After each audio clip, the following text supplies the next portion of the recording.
Good evening and welcome to Louisiana Public Square. I'm Beth Courtney. And I'm Charles Zewe.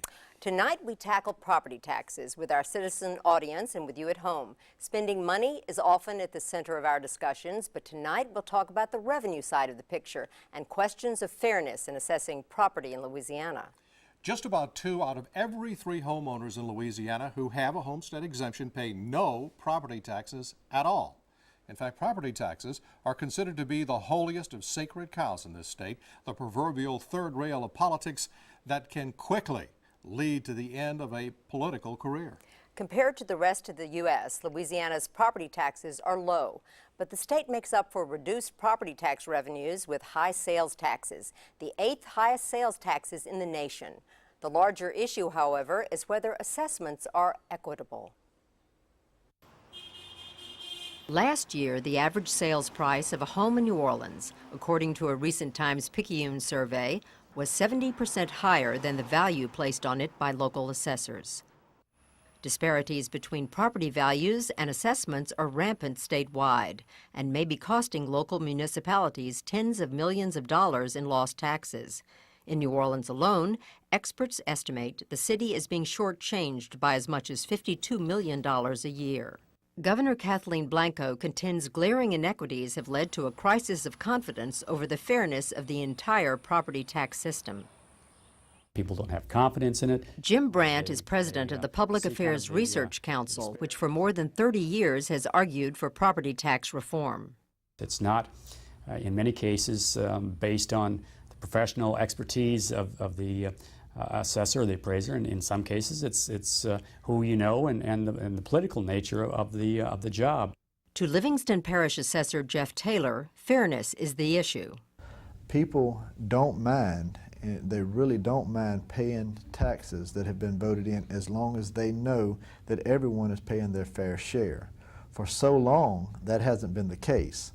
The legislative auditor reported last year that many of the state's assessors are dodging their duty by undervaluing homes that have not changed hands recently. People have been left off the rolls, either through understaffing or just through favors that were done. They were left off the rolls or they were underassessed. Although state law requires reassessing all property every 4 years, Taylor says when he first took office, a spot check of property along one heavily traveled street showed almost a third of the property wasn't even on the books. In Louisiana, property taxes generate $2 billion a year in local revenues on more than $18.5 billion of assessed property for a variety of services, including schools, police, city governments, parks, and sewerage districts. Under a formula embedded in the state constitution, owner-occupied homes are assessed at 10% of what assessors say they're worth. Usually that's the so-called fair market value based on a home's sales price. In addition, under the state's homestead exemption law, which dates to the Great Depression, the first $75,000 of a home's value is exempt from all but municipal taxes. That means, for example, that a $100,000 home would be assessed at $10,000, minus the $7,500 homestead exemption, leaving taxes to be levied on $2,500. Tax reform advocates such as PAR's Jim Brandt argue, however, that homestead exemptions shift the burden of paying taxes to businesses and renters who do not get the tax breaks. Louisiana has the highest, most liberal homestead exemption in the country, and as a result, businesses end up paying for about 88% of property tax, compared to less than probably half in most states. Critics point out that many owners of older homes get bigger tax breaks, while recent homeowners without political connections pay more than their fair share. Case in point, the 400 block of LSU Avenue in Baton Rouge. In the 3-home block, one corner home sold in November 1997 for $189,000. The home on the other corner was sold in February 2002 for $225,000. The house in the middle, meanwhile, which is smaller, was assessed 8 years ago at $85,000.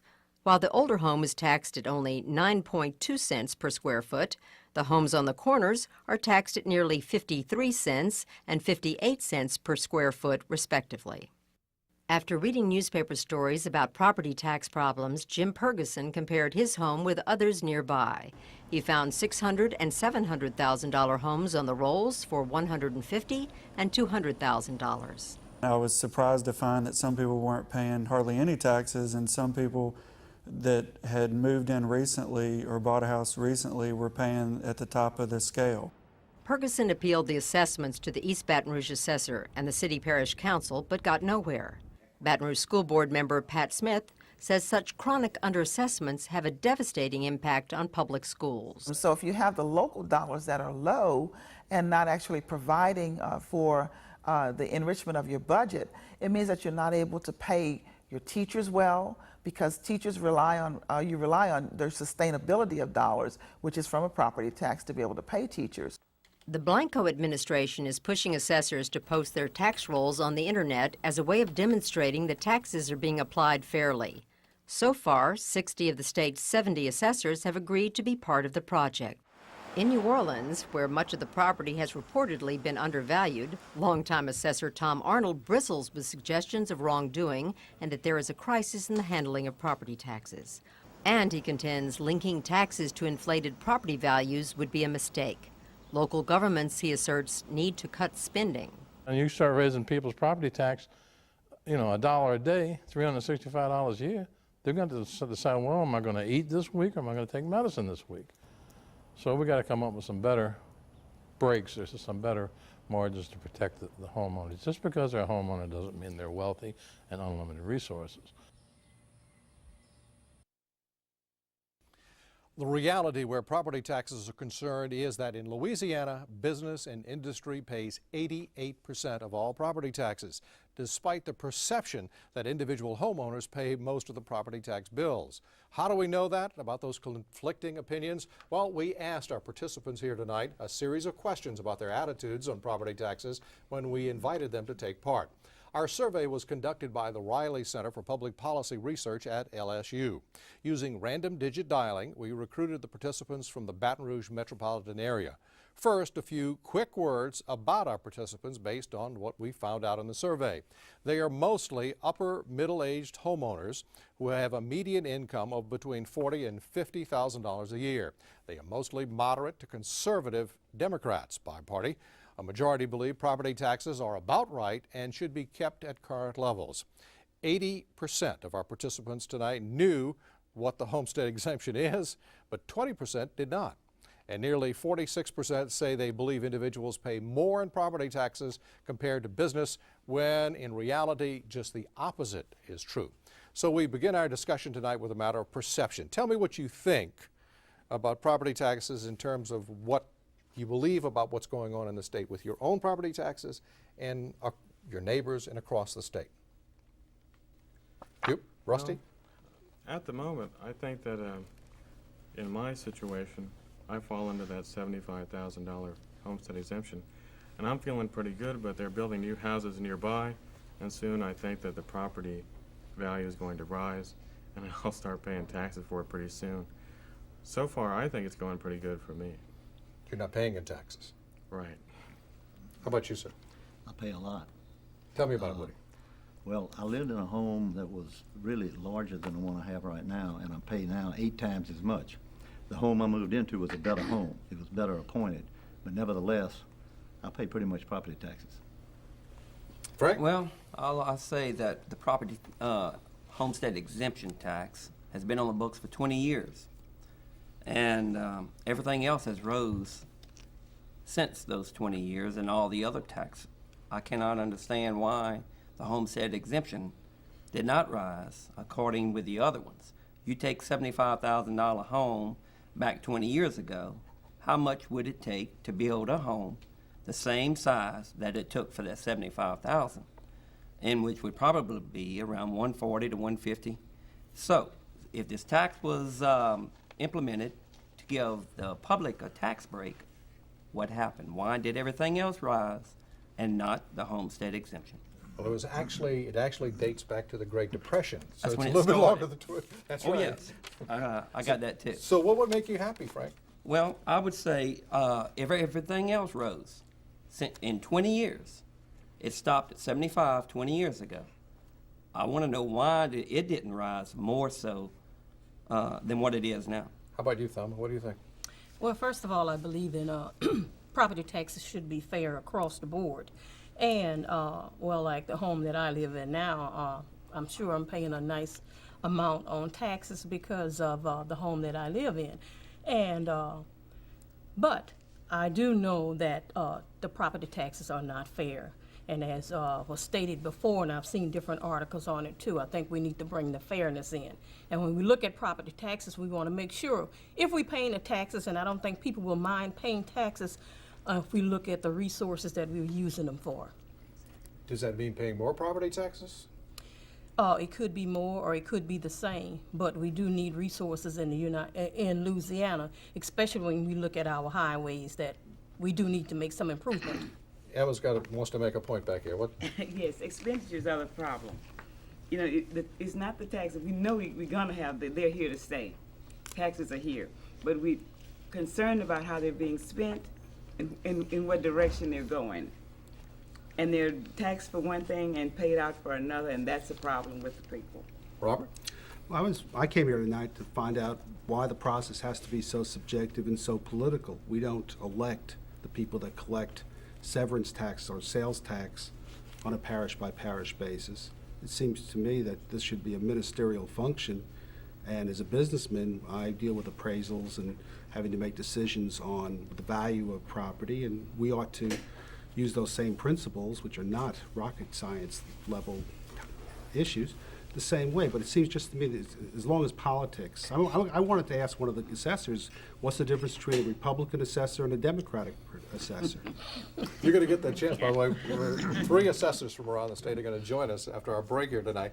But you told me before we went on the air that you're in the gambling business. Yes. The gambling business just happens to be picking up a lot of the slack around Louisiana in terms of taxation these days. How does that strike you? Well, I mean, since we don't own any properties here, I think it's too low. And I'd say that, I'm not being totally gratuitous, we're the only state that has enacted a schedule of limited number of licenses that does not have progressive taxing. So in Illinois, you can be taxed as much as 50% on your gross. The difference in Louisiana and Illinois is that with a gaming win of about $200 million less, with only 11 riverboats in Illinois, no racinos, no land-based casino like we have in Harris, they generate close to $400 million a year more in revenue for their state. Basically, we could probably generate $400 million a year if we went to just the median progressive taxation program that they have in other states. Controversy. Evan, how about you? Well, I think it's as long as the taxes are fair, but I'm not, what I've been hearing and seeing, I'm not sure all of the assessing has been on a fair and even keel. Well, tell me what you've seen. It sounds like that they haven't kept them up to date. I mean, if they're supposed to do it every 4 years, why aren't they doing it? If they need more help, why don't they get more help? How about where you live? Do you know what your neighbors pay? No, sir. Are you interested in knowing what your neighbors pay? If it was on the internet, I'd go looking. And if what I if have there to was? go down to the courthouse, no, I'm not going to go do that. And what if there was a big imbalance? What if you're paying twice as much as your neighbors, or do you pay taxes at all? Do you know? I do pay taxes. Yes, Okay. sir. So what if you're paying twice as much as your neighbors are paying? How would that strike you? I wouldn't like it. Thomas, I think you told me you're in business. I pay a good bit of property tax on the properties that are strictly business. And I have a problem with what the man said from PAR. I would have a hard time passing along a rent increase to my renters because I have to pay property tax. They wouldn't go for that. I have to charge what the market will bear as far as the rent's concerned. So the property taxes I pay on those properties is just part of my cost of doing business. I want to come back to business and industry taxes in a second, property taxes. Melinda, I'm sorry, I couldn't read your name tag there. How about you? What do you think of all this? Well, I think if everybody would pay their fair share, I'm a teacher, and I see what not getting, the property taxes, especially for some businesses, what it's doing to education. And I think if we all would be assessed properly, we wouldn't have to raise any taxes. Okay, how about you, Tina? I agree with that. I bought a house a couple of years ago, and so I know with the remodeling and renovations that went on with it, our property taxes rose from the previous homeowner. And you know, I'm not sure what the fair way is to make sure that all houses are taxed properly or assessed properly. But I think, you know, if all of that would work out, I think families or homeowners would be paying a higher amount and maybe less on the business, you know, people who we want in Louisiana, the businessmen, the business owners, to come to Louisiana. Cecil, you've been pondering all of this, taking it all in? Well, it concerns me too that the structure of the tax law in Louisiana is so far out of line with other states. This 88% of the taxes coming from business is very much out of line with other states, and that there must be something wrong with that. I'm not a tax expert, but being that far different from the other states sounds bad. And then the other problem is, regardless of the structure and the law, if it's not implemented accurately and fairly, then that's bad. The not having the assessments up to date, or not having a differentiation between not knowing whether a property is commercial or homeowner, not knowing that, and apparently some of the assessors can't really tell from their roles how to properly classify a piece of property. Let's talk about technology, because the assessors, more than 60 of the parishes are going to say they're going to put the rolls on the line. Do you want to know by property, by name, what your neighbors pay, what the people down the street, what the people in your subdivision or your neighborhood or your town pay? Aren't we in a position with property taxes just like we were with the voter registration rolls prior to 1964? You know, the required, with the Civil Rights Act, required disclosure of the process of voting. And certainly Sunlight and knowing what's going on has made dramatic changes in the way we conduct our elections, and probably do the same thing in the way that we assess property. Okay, but here's the killer question, okay? Who here wants to write a bigger check to the state government or to your local government? Your local government is who collects it. Anybody? Raise your hand. Well, You would. Go ahead. I think that's the wrong way to put it. I think the structure needs to be changed, and if that ends up meaning that I have to pay a little more, okay. I think the structure overall needs to be improved, and the state is not in good shape financially, and this is a part of the problem. We need to fix it. How about everybody else? What do you think? Absolutely. Woody? Absolutely. That's the sort of thing we need, is more equitable taxes around. I don't think anybody would mind paying more taxes if they felt they were being assessed fairly. And you know, we talk about economic development in this state, and the people are leaving the state, finding better jobs elsewhere, and we tax businesses 88%. Now, I'm not a businessman. I'm a retired engineer, and I don't have an axe to grind now personally, except it just doesn't seem like it's the right direction to go to me. All right, if you change that 88%, it's got to go somewhere. That's right. And then it's going to go to all us homeowners? That's right, it will. Well. Does everybody go along with that? How about Emma? Anybody? Melinda? My concern is, I know the state have a certain amount in the budget to support municipalities, but wouldn't that lighten the load if everybody was assessed properly? That's what the watchdog groups contend, yes. In terms of allocating the pain, so to speak, of taxation, one of the assessors is going to be with us in a little while, supplied us with a statistic before we began tonight that said that 5% of the businesses in this state, only 5%, don't have the kind of industrial tax exemptions that upon which taxes are based, which means that 5% is paying the taxes. Is that fair? Yeah. You're shaking your head, but It sounds incredible. it does sound incredible. Don't It's you a have to big look number. at the total tax burden, though? Just not one element of that? Sure. In terms of just property taxes, I mean, how much would you surrender to the assessors in terms of these assessments? I think you have to look at the total cost of doing business in a state rather than one dimension. No one makes a decision. If that were the case, then we could simply go to some company X that we wanted to have locate here and say, well, we won't charge you any property tax forever. and then they would move here. But obviously, they don't make that decision based simply on that one issue. In terms of your assessments, how many of you actually know what your assessment is here? Do you know what he does? Do you know, Rusty? I know it's below the. You know that you don't have to write a check, right? Yeah. All right. Oh, Thelma, do you know? I pay, so that's not the problem with me. What's your problem? But, well, right now, I don't have a problem. But I'm concerned, what I am really concerned about is that we all pay fairly. And I think that's a big problem. If we are all not paying what we're supposed to, then, you know, what's happening here? Louisiana gonna continue to stay at the bottom. And this is a good state, and we need to do something to make some improvements. Why do you think that, though? Why do you think that just having more money will make things better? Well, now, I'm not saying just having more money. It's what we're going to use it for, what resources. And the resources could be, for, like I said, example, our highways. All you got to do is just ride through the state, and you can see where we need improvement. And we do need to make some improvements, some changes. Not only with those resources, look at the ambulance services, our fire departments, police departments, our educational system.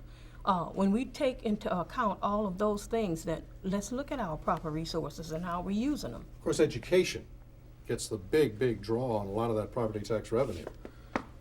Is it, any of you think that education could do with less money? What would, I got a question. Okay, how many people send their kids to private school or to church type schools? But yet they taking that same money we don't benefit from, but the public schools do. And they can't run the school system on, and if you would run a poll, how many people fall into that category? Something is wrong. Well, does everybody go along with that? But maybe people who send their kids to private school should get a break? Is that what you're saying? I'm saying that if they can't run the public school with the monies they have, something is wrong, because how many people do not use the public schools, but yet their taxes go to them? You got a problem with that, huh, Thelma? Oh, you figure me. I got you. I must have an expression on my face. Well, now, I went to a public school. My children went to public schools. And I think the public school is really a great place. I don't think we should be taking money from the public schools. I think we should look at ways in which we can make improvements in the school, such as if our children need more computers for technology, to look at advancement to help them. We need to also look at not only just the technology, but you want to have some top teachers in those schools too. Not only the top teachers, we want teachers that are concerned, that's going to build a relationship with children and to motivate them. That wraps up the first part of our discussion. We're not finished with it. Up next, assessors from 3 of the state's biggest parishes answer questions directly from our participants. By the way, you can be part of Public Square by taking our online survey on property taxes at lpb.org. That's lpb.org. We'll be right back.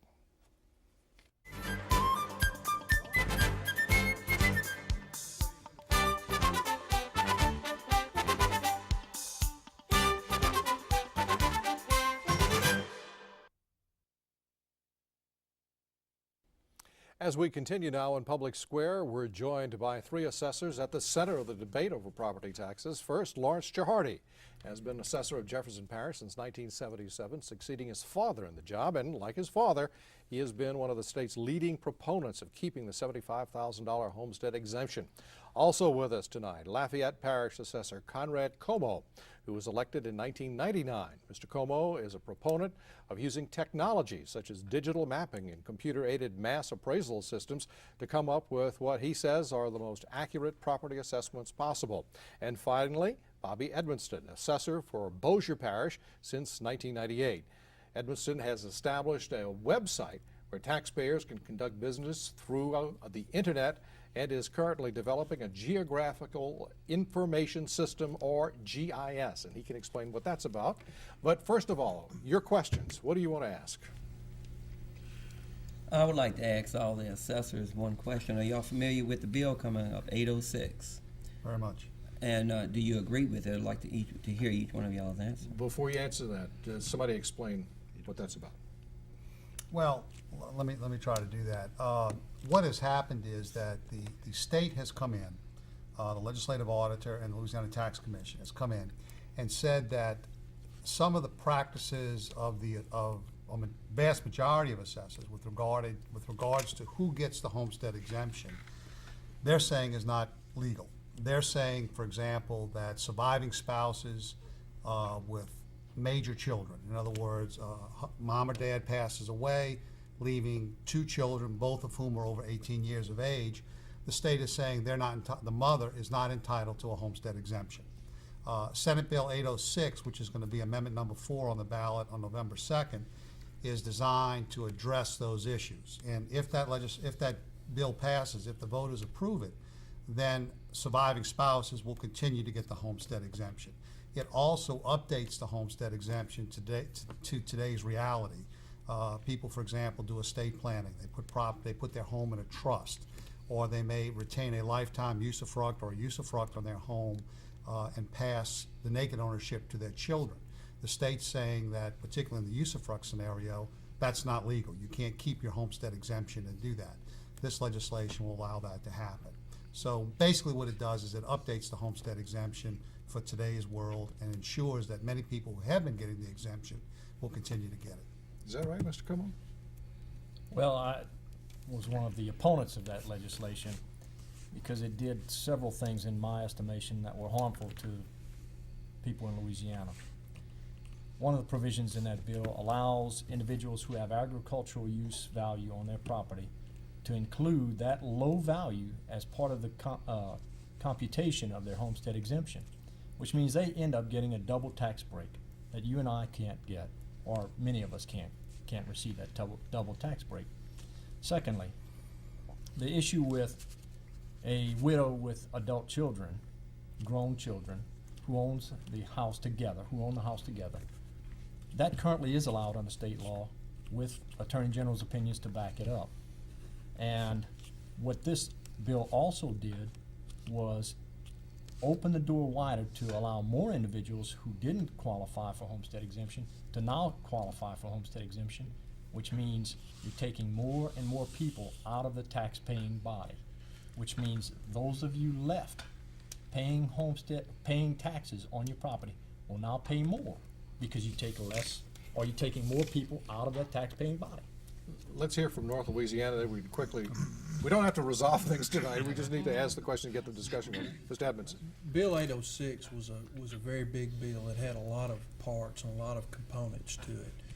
Many of the components were good components, good common sense components. There are some components I think that even a lot of the assessors would agree weren't necessarily favorable, but in all, the bill is a good bill. It helps clarify what the legislative auditor was saying about some of the assessors. I agree, it opens it up. It gives it to a few more people that wouldn't have it before if we strictly construed what the legislative auditor said the law was. Mr. Chehardy was shaking his head real quick. Senate Bill 806, or Amendment 4, is going to preserve the homestead exemption for so many people who currently have it. Under the interpretation given right now by state bureaucrats, if 2 people buy a home and they both live there, they're not entitled to the homestead exemption under their interpretation of law. And that's wrong. 2 sisters buy a home, they live there, they're not entitled to the homestead exemption. A father and a son, a mother and a daughter buy a home, they're not entitled to the homestead exemption. That is ridiculous. Most of the assessors in the state have been granting that homestead exemption. Amendment number 4 will put it in the law that it's allowable. There's no question about it. All Amendment 4 does is clarify what most of the assessors have been doing throughout this state for many years. Let me see if we can move on to that. Did that answer your question? Only one thing I want to say. Anybody opponents it for only one reason, that it would affect the spouse of the person left, whether it be the man or the woman. For that alone, everything else is it doesn't matter. They should be protected. I don't care what else is there. Who's next? Woody? Is it a statewide situation that each of you gentlemen have to reassess property in your particular parish every 4 years?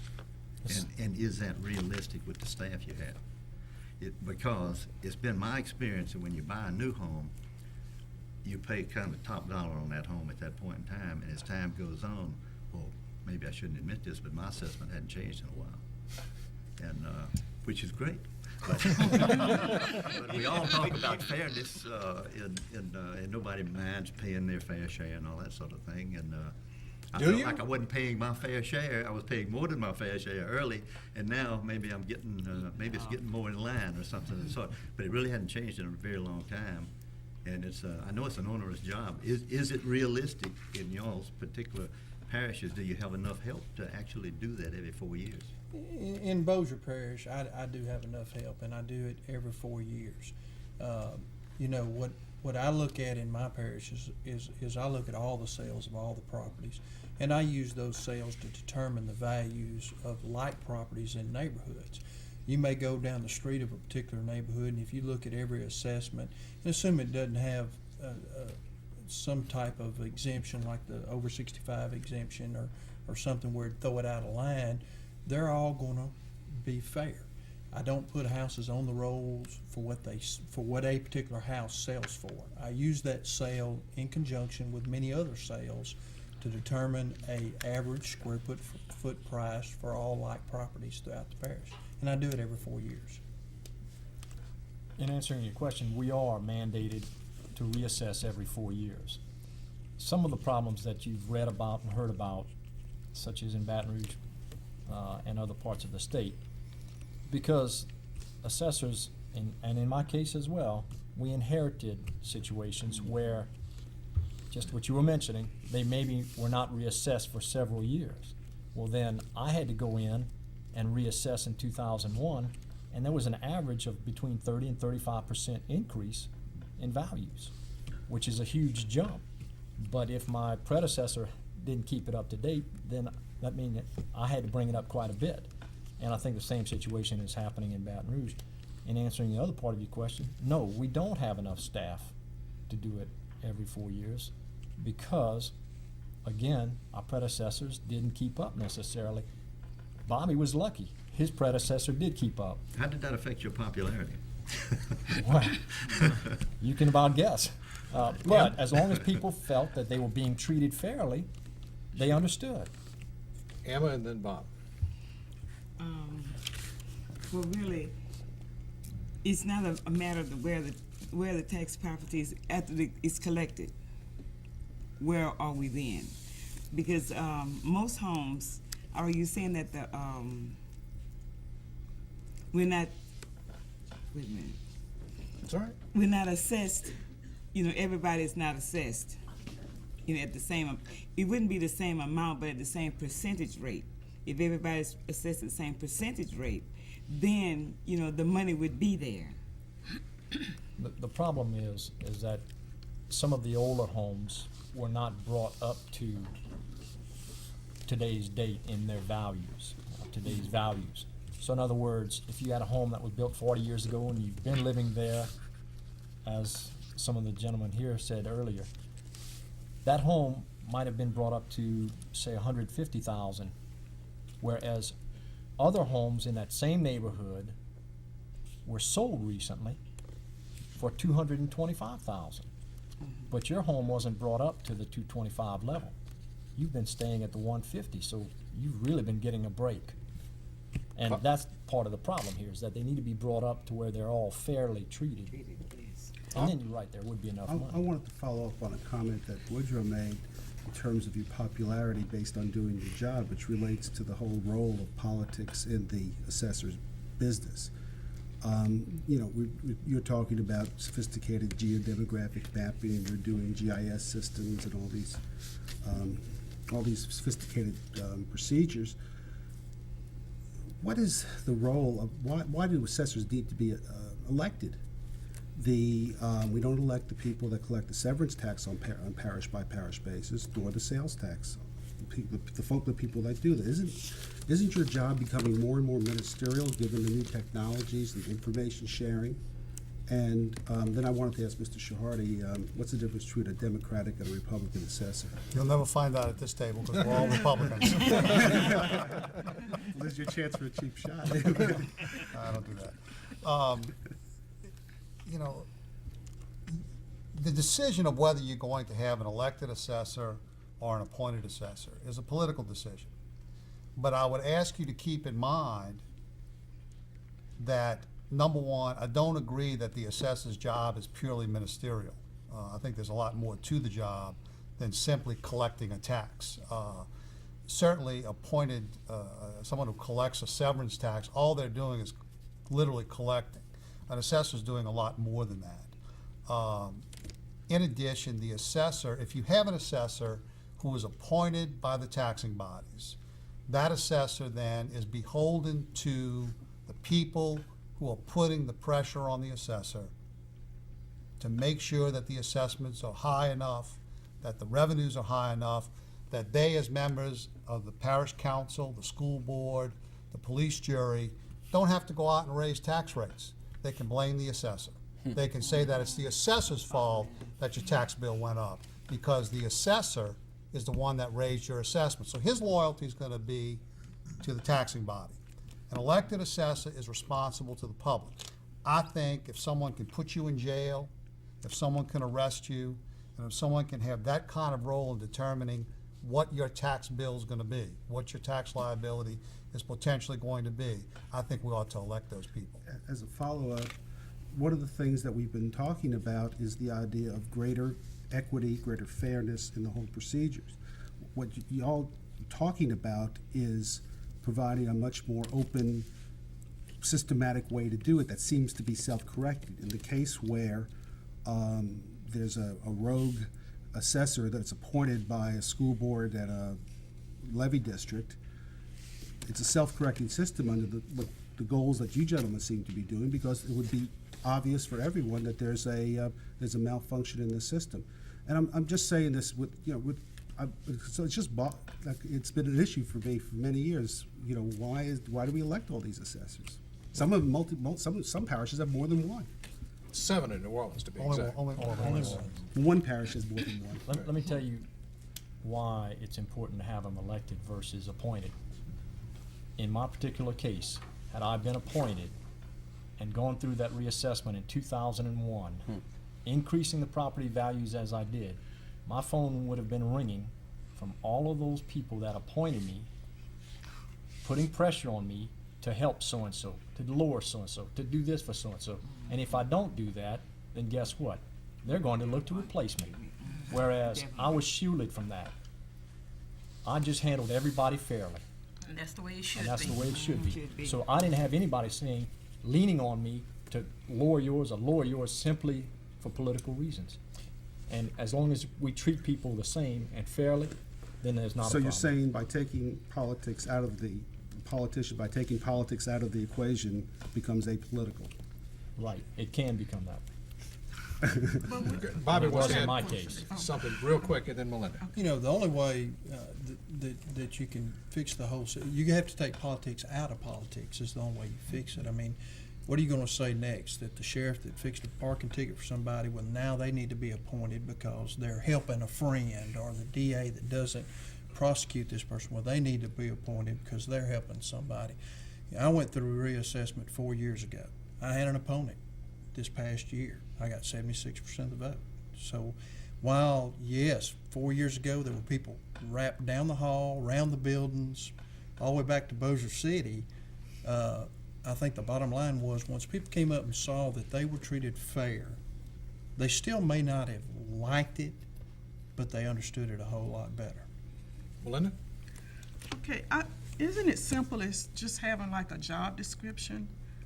Because I think if we appoint a tax assessor, they would be more accountable than one that is elected. Because you see, as far as like the insurance commissioner or the agriculture commission, what are those people doing?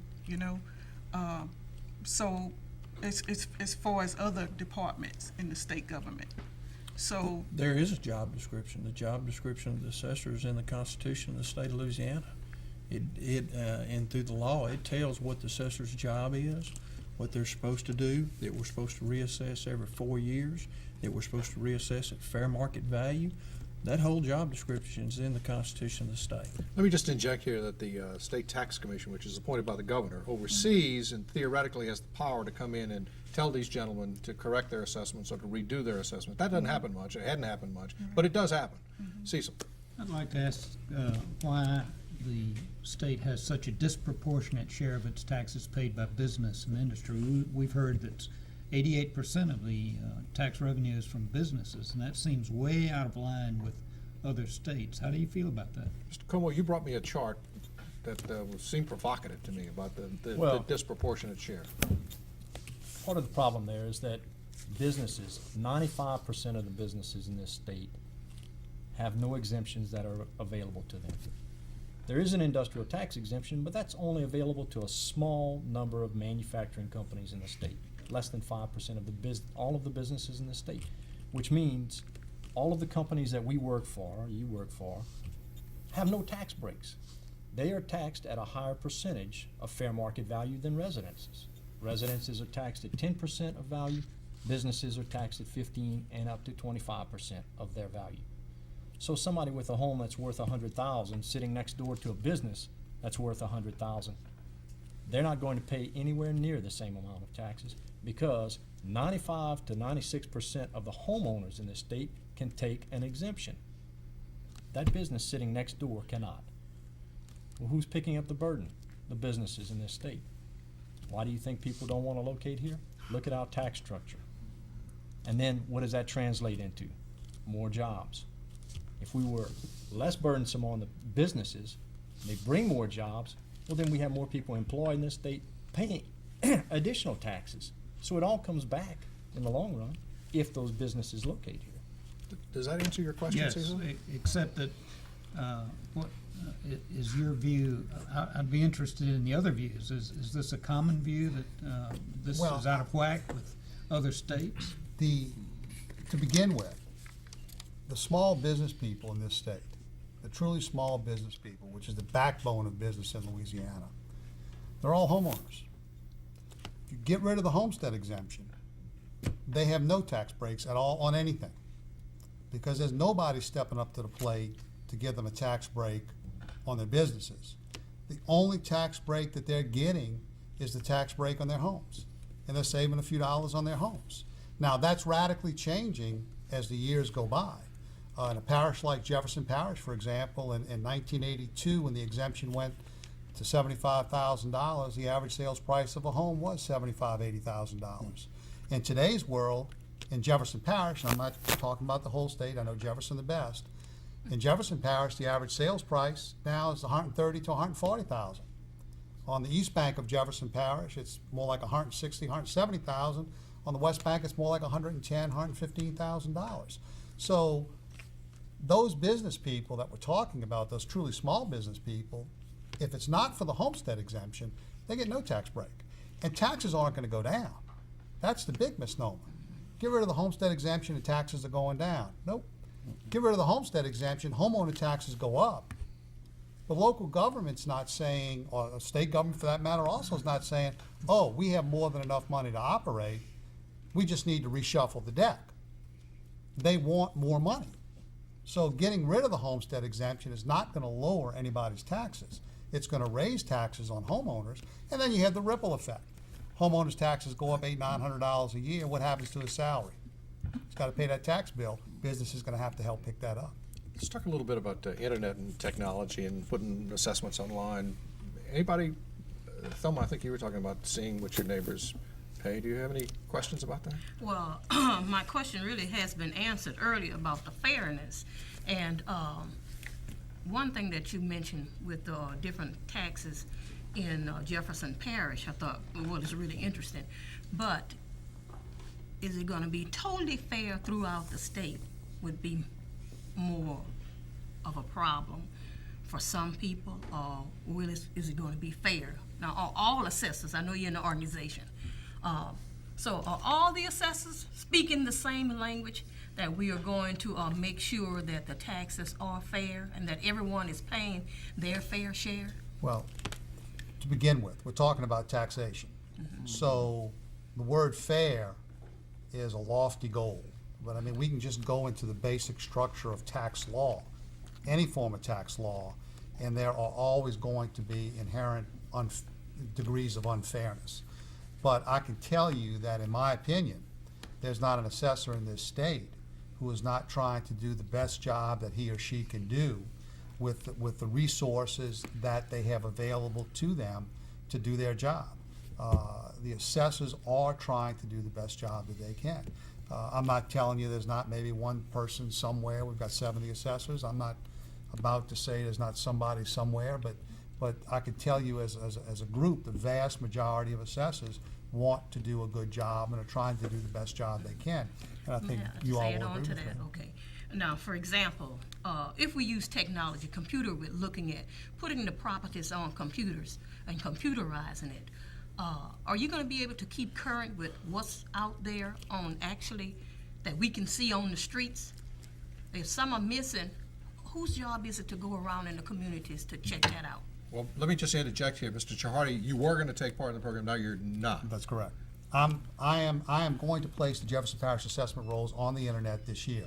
I have opted out of the state program because I'm going to have a website that's going to be tied in to other websites within Jefferson Parish, particularly with the tax collector's office initially, to where people will be able, whether they go to the tax collector's office first or my website first, they will be able to go back and forth between the two of them, for example, to be able to pay their property tax bill online.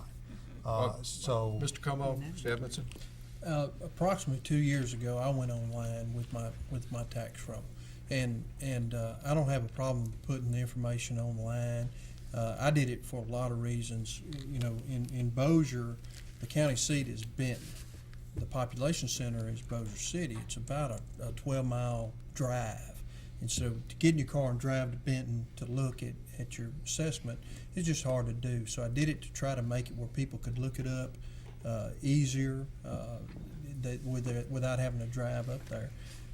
You know, I think it's good to put it out there and for them to be accountable, as long as the people understand what they're looking for.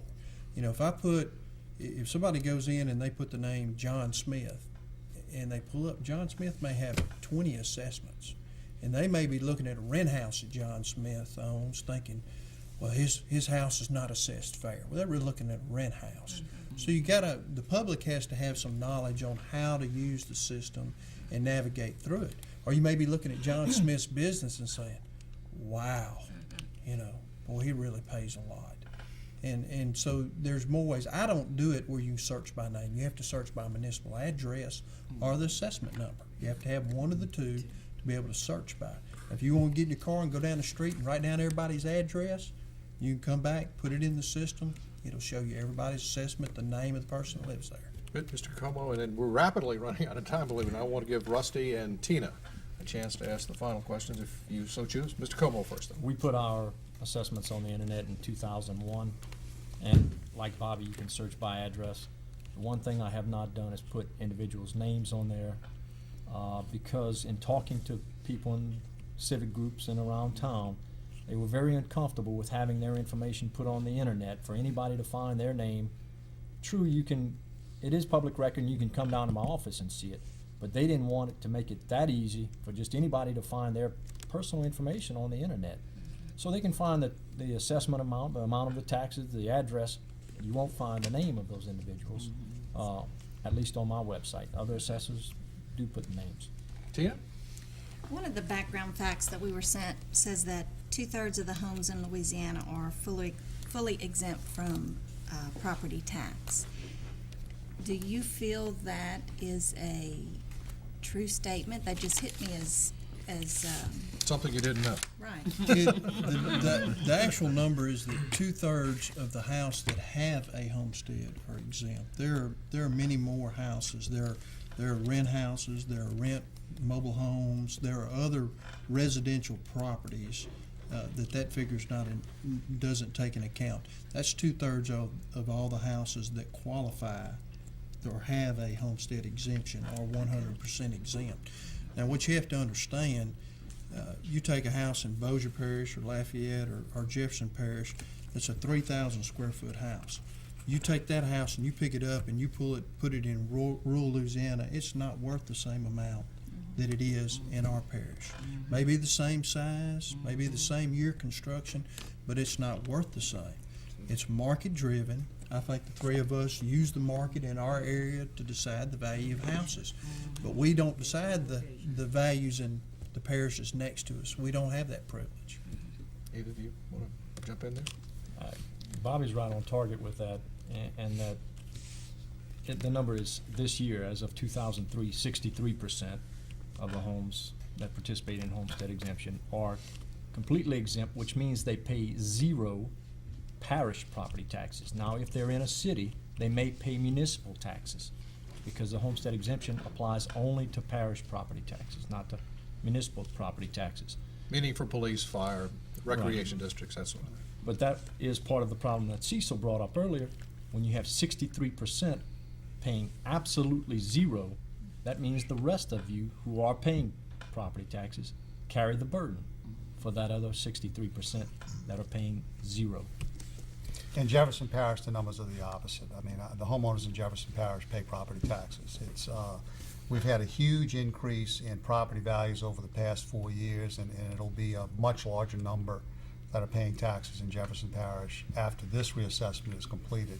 But the numbers in Jefferson are the opposite of what that is. Also, you've got to remember, statewide, you have other just property values just aren't there. I mean, you get, Jefferson Parish, a half an acre costs you $300,000. In some of the rural parts of the state, a half an acre costs you $1,000. That's in Mr. Chehardy's neighborhood, by the way, a $300,000 lot. Not just my neighborhood. That wraps up the time we have for this portion of Public Square. When we come back, we'll have some final thoughts and a wrap-up on public opinion that this group has formed. I want to thank our assessors for taking part, Bobby Edmiston, Conrad Comeaux from Lafayette, Lawrence Chehardy from Jefferson Parish. We'll be right back. Well, just like after the first program, after this program, and after the discussion wrapped up, we again surveyed the participants and compared their responses with earlier results. One of the broad, overreaching conclusions that we came to was that people both before and after the program were generally satisfied with the level of their taxation.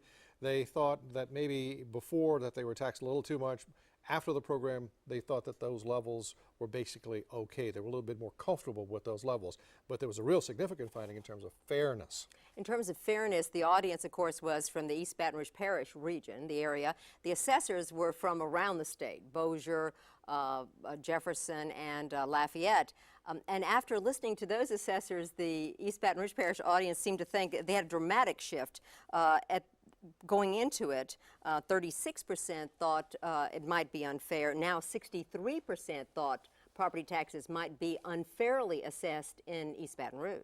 Well, and it indicates really that if you could take this group as a microcosm, and scientifically you can't, but let's just say in this group, people are starting to understand that there might be a problem with fairness in taxes here. And also, I think the conversation is shifting away from the homestead exemption to the fairness issue.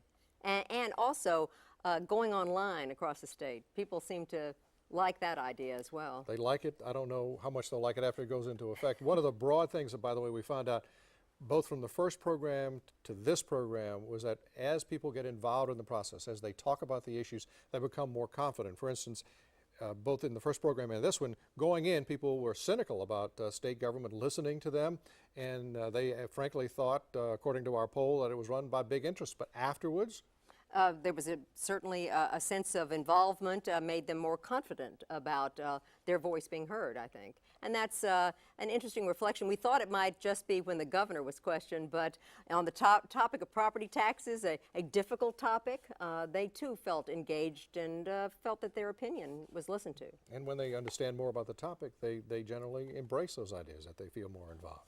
Well, that wraps up Louisiana Public Square for this month. You too can become part of Public Square by taking our survey about property taxes online at lpb.org. Next month, we examine the hot-button issue of public education and whether there is anything positive happening in some school systems plagued by poor student performances and political turmoil. Until next month, for Charles Zewe and Louisiana Public Broadcasting, I'm Beth Courtney. Good evening.